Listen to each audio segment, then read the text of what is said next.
بسم اللہ الرحمن الرحیم۔ السلام علیکم۔ زیارت خدا کہاں کرنی ہے؟ ایک عابد نے اللہ تعالیٰ کی رضا اور قرب کے لیے 40 دن کا چلا کیا۔ چلے کے 36ویں دن رات کو اسے ایک غیبی آواز سنائی دی، کل شام 6 بجے تانبے کے بازار فلاں تانبا ساز کی دکان پر جانا، وہاں خدا کی زیارت ہوگی۔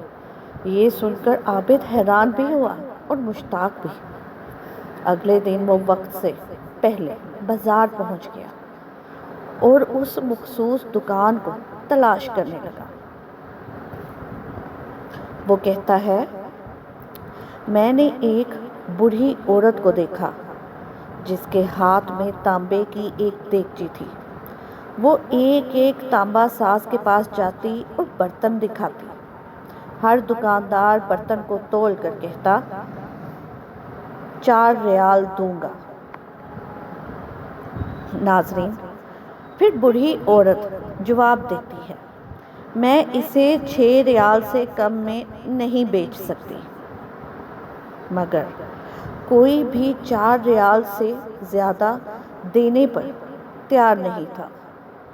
محترم ناظرین، آخر کار وہ ایک بوڑھے تانبا ساز کی دکان پر پہنچے جو خاموشی سے اپنے کام میں مصروف تھا۔ عورت نے کہا، میں یہ برتن بیچنا چاہتی ہوں، کیا آپ اسے 6 ریال میں لیں گے؟ تانبا ساز نے نرمی سے پوچھا، 6 ریال ہی کیوں؟ آخر کار وہ بوڑھی عورت کی آنکھیں بھر آئیں اور اس نے آہستہ سے کہا، میرا بیٹا بیمار ہے، ڈاکٹر نے دوا لکھی ہے جس کی قیمت 6 ریال ہے۔ تانبا ساز نے دیگچی ہاتھ میں لی، غور سے دیکھا، پھر بولا، یہ برتن تو بہت عمدہ ہے، اگر آپ بیچنا ہی چاہتی ہیں تو میں اس کے 25 ریال دوں گا۔ بوڑھی عورت حیران رہ گئی۔ ناظرین، پھر اس عورت نے کہا، کیا تم میرا مذاق اڑا رہے ہو؟ وہ بوڑھا آدمی مسکرایا اور بولا، ہرگز نہیں، میں واقعی اس کے 25 ریال دوں گا، کیونکہ یہ بہت عمدہ دیگچی ہے۔ یہ کہہ کر اس نے برتن لیا اور 25 ریال اس کے ہاتھ میں رکھ دیے۔ بوڑھی عورت کی آنکھوں میں آنسو آ گئے۔ وہ دل سے دعائیں دیتی ہوئی جلدی جلدی گھر کی طرف روانہ ہو گئی۔ عابد یہ سب دیکھ رہا تھا۔ یہ سارا واقعہ اس نے اپنی آنکھوں سے دیکھا۔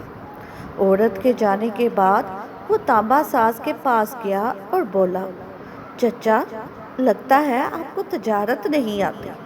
پورے بازار میں کسی نے اس برتن کی قیمت 4 ریال سے زیادہ نہیں لگائی اور آپ نے 25 ریال دے دیے۔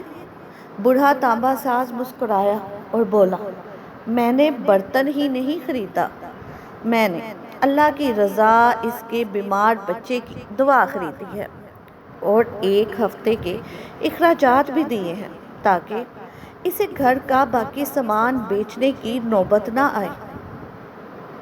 عابد یہ سن کر خاموش ہو گیا۔ اسی لمحے وہی غیبی آواز دوبارہ آئی، صرف چلہ کشی سے کوئی میری زیارت کا شرف حاصل نہیں کر سکتا۔ گرتے ہوئوں کو سہارا دو، غریب کا ہاتھ تھامو، مجبور کے کام آؤ، پھر ہم خود تمہاری زیارت کو آئیں۔ سبحان اللہ۔ یاد رکھیے، اللہ تعالیٰ صرف سجدوں کی تعداد نہیں دیکھتا، بلکہ یہ بھی دیکھتا ہے کہ آپ نے اس کی مخلوق کے لیے کیا کیا۔ پوسٹ کو فالو، لائک اور شیئر ضرور کریں پلیز۔